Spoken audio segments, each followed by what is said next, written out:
A Taste of Solar Maximum, presented by Science at NASA. Experts say Solar Max is due in the year 2013. When it arrives, the peak of the 11-year sunspot cycle will bring more solar flares, more coronal mass ejections, more geomagnetic storms, and more auroras than we have experienced in quite some time. On the weekend of July 14, 2012, skywatchers around the world got a taste of things to come. It was mid-Saturday in North America when a coronal mass ejection, or CME, crashed into Earth's magnetic field and triggered the most sustained display of auroras in years. For more than 36 hours, magnetic storms circled Earth's poles. Northern lights spilled across the Canadian border into the United States, as far south as California, Colorado, Kansas, and Arkansas. In the southern hemisphere, skies turned red over Tasmania and New Zealand, while the aurora australis pirouetted around the South Pole. The source of the CME was giant sunspot AR 1520, a seething nest of tangled magnetism more than 15 times wider than Earth itself. On July 12th, the sunspot's magnetic field erupted, producing an X-class solar flare and hurling 1 billion tons of electrified plasma toward our planet. NASA's twin stereo probes and the European Space Agency's Solar and Heliospheric Observatory monitored the CME as it billowed away from the Sun.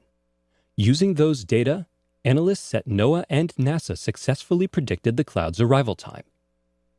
It would take almost 2 full days for the CME to cross the 93 million-mile void between Earth and Sun. The CME's impact sharply compressed Earth's magnetosphere, briefly exposing geosynchronous satellites to solar wind plasma. The shaking of Earth's magnetic field caused compass needles to swing, just a little bit, and prompted electrical currents to flow through the soil at high latitudes. Fortunately, the strike did no harm. Satellites survived and power grids stayed online. Next came the light show.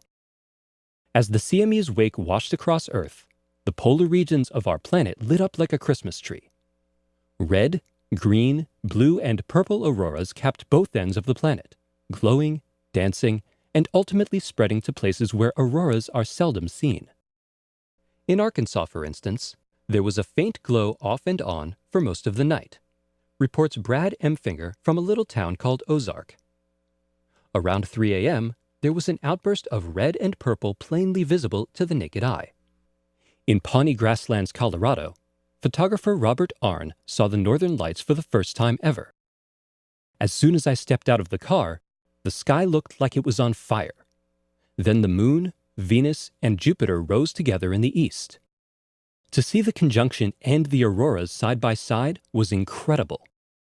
Meanwhile, at the other end of the planet, auroras were going crazy over the South Pole, reports Robert Schwartz at the Amundsen Scott South Pole Research Station.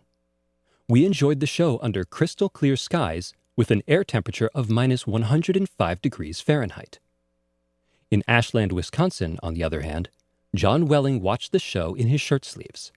Tonight, it was absolutely the best, with a comfortable temperature of 78 degrees Fahrenheit, and northern lights dancing overhead. The X-flare definitely lived up to the hype. From one end of the planet to the other, spanning more than 90 degrees of combined north-south latitude, 183 degrees of temperature, and 360 degrees of longitude, this was truly a global space weather event, and it was just a taste of things to come. The Sun-Earth connection is heating up. For more news about the Sun-Earth connection, stay tuned to science.nasa.gov.